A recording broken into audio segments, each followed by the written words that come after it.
ఇదే విషయానికి సంబంధించి మరింత సమాచారాన్ని మనం మాట్లాడదాం. అయితే గోవర్ధన్ రెడ్డి పోటీ చేస్తున్నారు. జూబ్లీహిల్స్ కాంగ్రెస్ ఎమ్మెల్యే నవీన్ యాదవ్ తరహాలోనే 2014 నుండి ఎమ్మెల్యే కావాలని ప్రయత్నం చేస్తున్నారు. ఆయన ఖైరతాబాద్ నుంచి టికెట్ ఆశిస్తున్నారు. ఇక కేసీఆర్ ఆదేశాలతో వార్డులు బస్తీల వారీగా బీఆర్ఎస్ నేతలు డేటానైతే సేకరించే పనిలో పడ్డారు. ఇక మరోవైపు స్టేషన్ గన్పూర్ ఎమ్మెల్యేగా కడియం శ్రీహరి కూడా ఉన్నారు. ఇక ఇదే విషయానికి సంబంధించి మరింత సమాచారాన్ని మన్నే గోవర్ధన్ రెడ్డి ఉన్నారు, ఫోన్ ద్వారా మనకు అందుబాటులో ఉన్నారు. ఆయనతో మాట్లాడదాం. మణిగోవర్ధన్ రెడ్డి గారు నమస్తే సార్. నమస్తే సార్. గోవర్ధన్ రెడ్డి గారు, ఉప ఎన్నికలు వచ్చే అవకాశం స్పష్టంగా అయితే కనబడుతుంది. మీకు టికెట్ దాదాపు కన్ఫర్మ్ అయిందని అనుకోవచ్చా? 100% కన్ఫర్మ్ అండి. Okay, right. బీఆర్ఎస్ పార్టీ ఖైరతాబాద్లో విజయడంగా మోగించడానికి ప్రధాన కారణం ఏం చెప్తారు మీరు?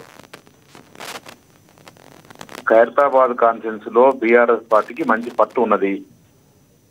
2018లో 2023లో మంచి మెజార్టీతో అప్పుడున్న పోటీ చేసిన అభ్యర్థి గెలవడం జరిగింది. బీఆర్ఎస్ పార్టీ 10 సంవత్సరాల పరిపాలనలో మంచి అభివృద్ధి కార్యక్రమాలు చేపట్టింది. అక్కడ ఉన్న వ్యవస్థ అంటే డ్రైనేజ్ వ్యవస్థని, రోడ్ల వ్యవస్థని, మంచినీటి వ్యవస్థని, కరెంటు వ్యవస్థని బాగు చేసింది. బస్తీ దవాఖానలు పెట్టేసింది, చాలా బాగా చేసింది. సో బస్తీ వాసులందరూ ప్లస్ కాలనీ వాసులందరూ కూడా బీఆర్ఎస్ పార్టీ వైపు ఉన్నారు. మంచి బీఆర్ఎస్ పార్టీకి ఖైరతాబాద్ కాన్స్టిట్యూన్సీలో బీఆర్ఎస్ పార్టీ అడ్డాది. కేసీఆర్ గారు అడ్డా. ఖచ్చితంగా కేసీఆర్ గారిని కేటీఆర్ గారు చూసి కేటీఆర్ గారు మున్సిపల్ శాఖ మంత్రిగా మంచి అభివృద్ధి కార్యక్రమాలు చేపట్టడం జరిగింది. దాని ద్వారా ప్రజలందరూ కేసీఆర్ వైపు ఉన్నారు. ఖచ్చితంగా బీఆర్ఎస్ పార్టీ గెలుస్తుంది. అక్కడ దానం నాగేందర్ ఎప్పటి నుంచో అక్కడ ప్రాతినిధ్యం వహిస్తున్నారు. అక్కడ ఆయన క్యాండిడేట్గా కూడా బలంగా ఉన్న పరిస్థితి. ఏ పరిస్థితుల్లో బీఆర్ఎస్ పార్టీ అక్కడ గెలుస్తుందని మీరు ఘంటాపదంగా చెప్తున్నారంటే ఏం చెప్తారు? దానం నాగేందర్ వ్యక్తిగా గెలలేదండి. మా పార్టీ అంటే బీఆర్ఎస్ పార్టీ అభ్యర్థిగా గెలిచిన ఆయన. ఓకే, ఆయన దానం నాగేందర్ అభ్యర్థిగా ఉండి గెలవాలితే ఆయన కాంగ్రెస్ పార్టీ నుండి గెలిచేవాడు. ఆయన బీఆర్ఎస్ పార్టీకి వచ్చి బీఆర్ఎస్ పార్టీ అభ్యర్థిగా బీఆర్ఎస్ పార్టీ బీఫామ్ మీద గెలిచిన ఆయన. బీఆర్ఎస్ పార్టీ కార్యకర్తల బీఆర్ఎస్ పార్టీ బీఫామ్ మీద గెలిచిండు. కేసీఆర్ గారి ఆశీర్వాదంతో గెలిచిండు. కేసీఆర్ గారిని చూసి ఓటేసారు తప్ప దానం నాగేందర్ చూసి ఓటేయలేదు. ఇప్పుడు కూడా దానం నాగేందర్ పోయింది కాబట్టి ఇప్పుడు కేసీఆర్ గారు చూసి బీఆర్ఎస్ పార్టీ ఖచ్చితంగా ఓటేస్తారు. గోవర్ధన్ రెడ్డి గారు, ఇక్కడ ప్రస్తుత పరిస్థితులు చూస్తున్నారు. జూబ్లీహిల్స్ మీ సిట్టింగ్ సీట్ అది, దాన్ని మీరు కోల్పోవడం జరిగింది. అదేమంటే దానికి 1,00,000 కారణాలు చెప్తున్నారు. కర్ణుడి చావుకి ఎన్ని కారణాలు ఉన్నాయో అన్ని కారణాలు చెప్తున్నారు.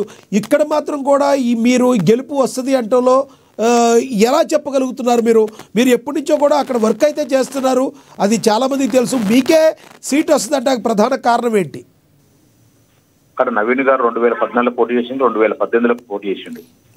ఆయన కొంత సింపతి కూడా వర్కౌట్ అయింది. అప్పటికి మాగంటి గోపినాథ్ గారు మూడు పర్యాలు ఎమ్మెల్యే అయింది కాబట్టి కొంత ఇబ్బందిగా ఉండదు. కానీ నవీన్ గారు ఏదైతే సింపతి వర్కౌట్ అయింది, ఇక్కడ కూడా నాకు ఖచ్చితంగా వర్కౌట్ అయింది. నేను కూడా 2014లో పోటీ చేసిన, 2018లో పోటీ చేసిన, 2018, 2023లో దానం నాగేంద్రకి అవకాశం జరగలేదు. నాకు కూడా చాలా అన్యాయం జరిగింది. ప్రజలకు కొంచెం నాకు సింపతి వర్కౌట్ అవుతుంది ఒకటి నమ్మకం. అంతకు మించి కేసీఆర్ గారు కేటీఆర్ చేసిన డెవలప్మెంట్ అభివృద్ధి ఖచ్చితంగా వర్కౌట్ అవుతుంది. కేసీఆర్ గారు ఆశీర్వాదంతో కేటీఆర్ ఆశీర్వాదంతో ఖచ్చితంగా నాకు అవకాశం ఉంటుంది. ప్రజలు తెలంగాణ ఖైరతాబాద్ కాన్స్టిట్యూన్సీ ప్రజలు నాకు అవకాశం ఇస్తారని పూర్తి విశ్వాసం ఉండేది. ప్రజలు మిమ్మల్ని ఆశీర్వదిస్తే ఖైరతాబాద్లో మీరు ప్రధానంగా చేపట్టే సమస్యల పరిష్కారం ఏవేవి మీ దగ్గర ఉన్నాయి? వాటిని ఏ రకంగా పరిష్కరించే అవకాశం ఉందంటారు? ముఖ్యంగా హైదరాబాద్ లో ఉన్న పరిస్థితులను దృష్ట్యా ఖైరతాబాద్ లో కొన్ని సమస్యలు ఉంటాయి. గత 10 సంవత్సరాల్లో డ్రైనేజ్ సమస్య, వాటర్ సమస్య, కరెంటు సమస్య తీర్చడం జరిగింది. కమ్యూనిటీ హాల్స్ కూడా మంచి చేయడం జరిగింది.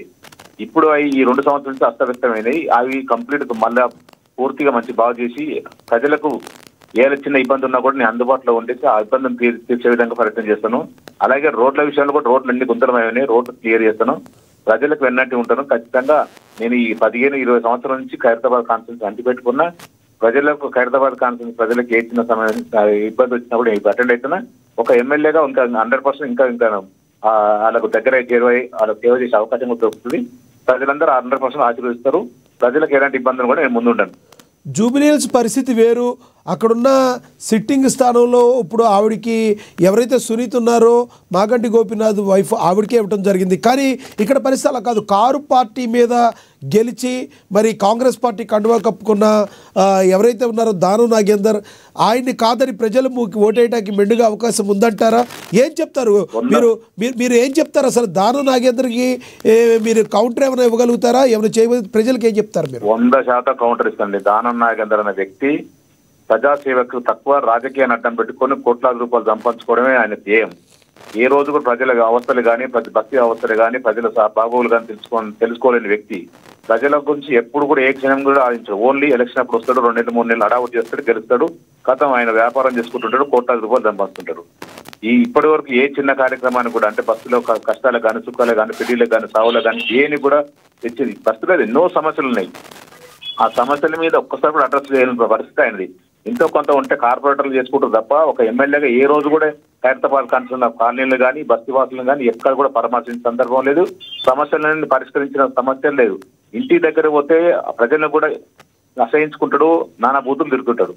అట్లాంటి వ్యక్తికి ఈసారి ఖచ్చితంగా గుణపాఠం చెప్తారు తెలంగాణ ఖైరతాబాద్ కాన్స్టిట్యూన్సీ ప్రజలు. ముఖ్యంగా ఆయన ఏ పార్టీ రన్నింగ్ ఉంటే ఆ పార్టీ రన్నింగ్ చేస్తుంటారు. మొన్నటి ఒక బీఆర్ఎస్ పార్టీలో గెలిచి 2 నెలలు కాకుండా కాంగ్రెస్ పార్టీకి పోయినాడు. ప్రజలందరూ ఎప్పుడు వస్తే ఎలక్షన్ వస్తుంది ఆయన కర్రగాల్చి వాత వెళ్దామని చూస్తారు. ప్రజలందరూ అసహించుకుంటారు. ఆయన ఖచ్చితంగా గుణపాఠం తప్పదు. కానీ ఒకటి గోవర్ధన్ రెడ్డి గారు, మీరు ఎప్పటి నుంచో పార్టీని అంటిపెట్టుకుని ఉన్నారు, పార్టీని నమ్ముకుని ఉన్నారు. మీరు జంపింగ్ జనాల్ని గుర్తించడంలో ఒక రకంగా గత కేటీఆర్ గారు గుర్తించకపోయారనుకోవచ్చా? దానం నాగేందర్ లాంటి వ్యక్తిని నమ్మి ఇచ్చారు. ఇదే పరిస్థితి గోవర్ధన్ రెడ్డికి ఇచ్చుంటే ఈ రోజున పరిస్థితి ఖైరతాబాద్లో వేరుగా ఉండేది, ఆ బలం వేరుగా ఉండేది. ఈసారైనా అటువంటి తప్పు చేయకుండా గోవర్ధన్ రెడ్డికి సీట్ కన్ఫర్మ్ చేస్తారని కేటీఆర్ కానీ కేసీఆర్ కానీ మీరు అనుకుంటున్నారా? 100% అండి. మీరు చెప్పింది కరెక్ట్. దానం నాగేందర్ గారు కుక్కబుద్ధి బయటపడ్డది. ఎందుకంటే కేటీఆర్ పదే చెప్తుండే కుండ పగిలితే పగిలిందని కుక్కబుద్ధి వచ్చిందని. అప్పుడేమో అవసరం కొరకు కేటీఆర్ కాళ్ళు పట్టుకొని టికెట్ తీసుకుండు. నేను ఖచ్చితంగా తెలంగాణ ఉద్యమంలో భాగస్వాములు కాకపోయినా తెలంగాణ పునర్నిర్మాణంలో భాగస్వామి అయితే నన్ను తప్పుకు క్షమించుకుంటా, నేను చేసిన తప్పుకు పర్యవసంగా ఈ రోజు బీఆర్ఎస్ పార్టీలోకి వచ్చి నేను సేవ చేసుకుంటా అని చెప్పిన సందర్భం ఉండే. బంగారు తెలంగాణలో భాగస్వాములు అయితే చెప్పేసి 2 సార్లు బీఆర్ఎస్ పార్టీ మీద బీఫామ్ తీసుకొని గెలిచి కాంగ్రెస్ పార్టీకి వెళ్ళాలని ఇమ్మీడియట్ 2 నెలల్లో ఫస్ట్ పోయిన అభ్యర్థి ఆయన దానం నాగేందర్. ఆయనకు అసలు అక్కడ ఎక్కడ కూడా నీతి జాతి ఏముండదు. ఆయనకు ఓన్లీ ఖాళీ రాజకీయం అడ్డం పెట్టుకొని కోట్లాది రూపాయలు సంపాదించడం తప్ప ఎంతకు మించి లేదు. నిజంగా బీఆర్ఎస్ పార్టీ ఖచ్చితంగా బీఆర్ఎస్ పార్టీలో పనిచేసిన వ్యక్తికి ఇవ్వాలనిపిస్తాడు. నాలాంటి వ్యక్తి కంటే 2014లో పోటీ చేసినా ఇప్పుడు 2018లో అవకాశం 2023లో అవకాశం ఖచ్చితంగా ఇప్పుడు అవకాశం ఇస్తారు. ఖచ్చితంగా కూడా నేను పార్టీని ఇట్లాంటి చిల్లర పనులు చేయను. గత 2 సంవత్సరాలుగా మీరు చేస్తున్న కృషిని ప్రజలు కూడా చూస్తూ ఉన్నారు. అయితే గోవర్ధన్ గారు, ఎప్పుడైనా మీరు ఒక ప్రభుత్వానికి వ్యతిరేకంగా కానీ బీఆర్ఎస్ గొంతుకు మీరై మీరు ఒక్కసారి పిలుపునిస్తే ఎంతోమంది మిమ్మల్ని సోషల్ మీడియాలో కూడా ఫాలో అవుతూ మనం చూస్తూ ఉన్నాం. ప్రధాన కారణం ఏంటంటారు అసలు? నాకు అర్థం కాలండి. ఇప్పుడు 2 సంవత్సరాల నుంచి మిమ్మల్ని చూస్తున్నాం. బీఆర్ఎస్ గొంతుకై అక్కడ ఏవైతే ప్రాబ్లమ్స్ ఉన్నాయో కాంగ్రెస్ పార్టీ కౌంటర్ ఇవ్వడంలో మీ ధైర్య శైలిలో మీరు దూసుకుపోతున్నారు. ఖైరతాబాద్ ప్రజలు మిమ్మల్ని ఫాలో అవడానికి, ఇంత పబ్లిసిటీగా మీ మాటని ప్రజలు వినడానికి గల ప్రధాన కారణం ఏంటంటారు? నా మంచితనం అండి. నేను ఒక పార్టీని కేసీఆర్ గారు పిలుపు మేరకు బస్తీ వాసులలో కాలనీ వాసులు చేసిన సమస్య ఉన్న ఏ మంచి చిన్న కార్యక్రమం చెడు కార్యక్రమాన్ని అటెండ్ అవుతుంటున్నాం. నాకున్న మంచితనం తోటి అందరూ నన్ను ఆదరిస్తుంటారు, నా అభిమానిస్తుంటారు. అంతే. 2 సంవత్సరాల నుంచి దానం నాగేందర్ ఉన్నప్పుడు కూడా ఏ రోజు కూడా పార్టీ ఆయన ఎమ్మెల్యే ఉన్నా కూడా నేను ఖచ్చితంగా ప్రజలతో తిరిగిన. దానం నాగేందర్ ఎమ్మెల్యే ఉన్నా లేకపోయినా నేను కనీసం ఖైరతాబాద్ కాన్స్టిట్యూన్సీ ప్రజలతో మమేకమై ఉన్నా కాబట్టి అప్పుడైనా సమస్యల మీద పోరాడినా, ఇప్పుడైనా సమస్యల మీద పోరాడితే, ఎప్పటికైనా సమస్యల మీద పోరాడితే వాళ్ళకి అండగా ఉంటా, వాళ్ళకి సేవ చేయడం నా ముఖ్య ఉద్దేశం. ఈ 2 సంవత్సరాల్లో మాత్రం కనీసం కాంగ్రెస్ పార్టీ ఎలాంటి కార్యక్రమాలు చేపడుతుంది జిహెచ్ఎంసీ పరిధిలో?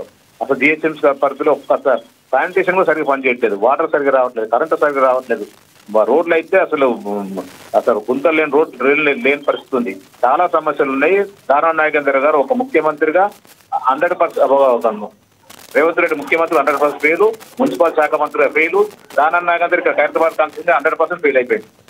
రైట్ గోవర్ధన్ రెడ్డి గారు, మీకు అవకాశం ఇస్తుందని కూడా మేము కూడా ఎక్స్పెక్ట్ చేస్తున్నాం. ఆల్ ది బెస్ట్ అండి. Right sir, thank you so much.